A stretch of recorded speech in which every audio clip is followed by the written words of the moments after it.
जगदेव के अंतर्गत एक परिवार की जमीन पर एक दबंग के द्वारा जबरदस्ती कब्जा किए जाने का मामला प्रकाश में आया है। बताया जा रहा है कि आरोपी के द्वारा पुलिस से साठगांठ करके उसको फर्जी मुकदमे दर्ज कराया जा रहे हैं और वो जबरन उसकी जमीन पर कब्जा कराना चाहता है।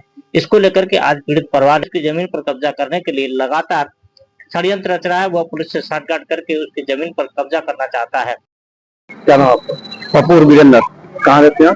जीतपुरा है ना, जंगलेर।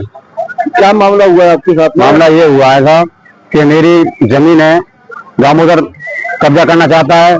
सिविल कोर्ट में मुकदमा डला हुआ है और फर्जी मुकदमे मेरे बच्चों पर 3 महीने से मुकदमा लिखाया जा रहा है और अब लास्ट में से 307 का मुकदमा लिखाया है। 12 तारीख घटना में 12 दिसंबर में 12 दिसंबर की घटना थी। तो आप कहाँ थे उस समय? हम उस टाइम था, मैं नहर पर था, इंजन से पानी दे रहे थे। कितनी दूर है घटना स्थल दिखाया है? खेत आपका जो घटना स्थल है वो 2-2.5 किलोमीटर है वहाँ से हम दूर थे। और उस मुकदमे में कौन किसी का नाम है? अमन का है, मेरे बेटे का, जो आगरा था। अमन कहाँ पे? आगरा में कहाँ पे?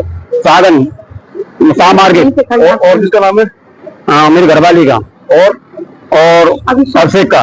अभिषेक कहाँ पे था? अभिषेक मेरे साथ था, नहर पे इंजन सही करवा रहे थे। तो आगरा में अमन कहाँ पे था उस समय? शाह मार्केट करना के फोन किया 112 पे। जो घटना दिखाई उस समय उसने 112 पे फोन किया? हाँ जी जी। आपने जो आपकी जो जांच कर रहे हैं, कौन कर रहा है जांच?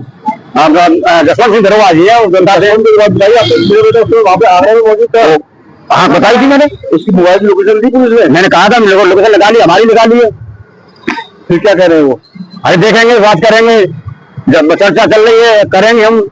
मैंने जिनको घर वालों सीए साहब का भेजा, सीए साहब से कहा हमने, कह रहा है इनसे लोगों से, तो बोले साहब करेंगे जांच, निकालेंगे।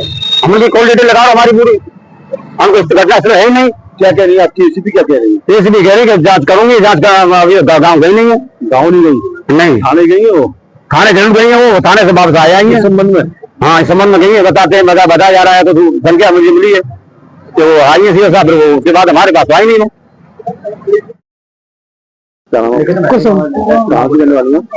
जीतपुरा। क्या आप इनकी पप्पू जो है, इनकी तो कौन लगती है? बहन है। क्या घटना हुई थी आपकी वहाँ पे 12 तारीख को? घटना मौजूद? मैं तो नहीं मौजूद थी, लेकिन मैं दिल्ली में थी। ठीक है, तो आपने वहाँ पे आके गांव के लोगों से बात की होगी, तो उन्होंने बताया क्या हुआ था? उन्होंने ये बताया था कि कोई झगड़ा हुआ ही नहीं है यहाँ पे, वो मौजूद थे ही नहीं। वो 12 तारीख को? हाँ, 12 तारीख को कोई मौजूद नहीं था? कोई नहीं मौजूद था। मेरी भतीजा भी नहीं था, मेरी भाभी थी और मेरी माँ थी, बस। कोई लड़ाई हुई नहीं है?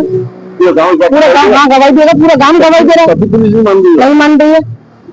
ये गांव के लोग खड़े हुए हैं। मेरा नाम उषा है। उषा है? कहाँ की जाने वाली है आप? जीतपुरा। जीतपुरा। क्या घटना हुई है जो आपके अधिकारी के पास चक्कर लगा रही है? क्या हुआ था 12 तारीख को? दामोदर किस बात के लिए कब्जा करता है वो? क्या उसका कुछ लिखा पड़ी है? क्या है लिखा पड़ी? थोड़े से पैसा ले ले, थोड़े से पैसा ले ले। अब हम बातें नहीं की तो हमने लौटा देंगे पैसा दे दिए। अब हमने पैसा नहीं चाहिए तो लौटा तो ना। 12 तारीख की जो घटना आपके खिलाफ मुकदमा लिखवाया दामोदर ने, आपकी सास के, आपके बेटों के और अपने पति के खिलाफ, उस दिन कौन कौन था मौके में? मेरी सास भी दोनों है। अच्छा, आपके बेटे नहीं थे? नहीं, तो गाँव में मैं तो बताई कि बेटा तो लो खेता में कोई नहीं, घर नहीं। पति नहीं थे आपके? नहीं, तो बताएंगे ना पैदा नवाब बेटा तो। आज आप आ रहे आइए, अधिकारी से मिलिए, अधिकारी ने क्या कहा आपको? अब वो कह रहे हैं कि बात करेंगे। क्या नाम आपका? मेरा नाम राम स्वरूप है। कहाँ के रहने वाले हैं आप? जीतपुरा के रहने वाले। थाना जगमेर। ये 12 तारीख की घटना दिखा रहा है दामोदर की, वहाँ पर उसकी लड़ाई हुई थी। कुछ लड़ाई हुई थी वहाँ पर? कोई लड़ाई नहीं हुई है। हाँ, मैं तो नहीं हूँ, पर मैं लेटरिंग करके आओ, जब देखी मैंने 2 गाड़ी थाड़ी पुलिस की, और मैं घर में क्या बात है कसूरा तुम जाओ। पप्पू गाँव में मौजूद थे? नहीं, कोई मौजूद नहीं। और बाकी जैसे उनके बेटे के नाम है, उसके घर में बेटे मौजूद थे? अभिषेक अमन? कोई नहीं था? नहीं, कोई नहीं। आप देखिए गांव के लोग आए हुए हैं, क्या पप्पू और अभिषेक उनका बेटा अमन उस मौके मौजूद थे? नहीं था। लड़ाई हुई थी? नहीं, कोई लड़ाई नहीं।